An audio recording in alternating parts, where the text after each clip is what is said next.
Some owners of the Samsung Galaxy A10 have been complaining because their devices reportedly got stuck on a black and unresponsive screen, leaving the device unusable.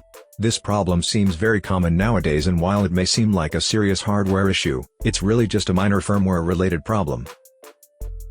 Hey guys, I'm RJ from thecellguide.com, and in this video, I will show you how to fix your Galaxy A10 that's stuck on a black and unresponsive screen. First solution: perform the forced restart.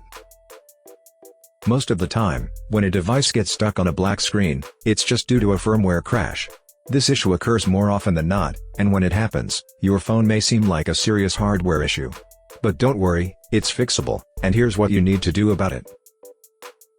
Press the volume down button and the power key at the same time, and hold them both for 10 seconds or more. Most of the time, the phone would respond to this. So if the logo shows after doing this, that's a sign that the problem is already fixed. However, if it still remains unresponsive, then move on to the next solution.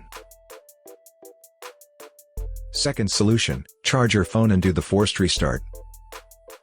When your phone runs out of battery, it's natural that it won't respond no matter how long you hold the power key. But the thing is, when you allow the phone to run out of battery, there are times when the system crashes because some services may not be properly shut down together with some hardware components. This is what you need to do about it. Plug the charger to a working wall outlet, and then connect the phone to it.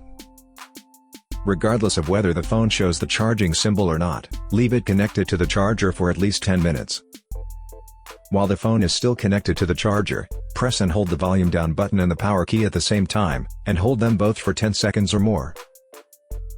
If the phone is still unresponsive after this, then have a technician check it for you. But I hope that this troubleshooting guide has been helpful. Please subscribe to our channel and enable notifications so you can stay up to date with the Cell Guide.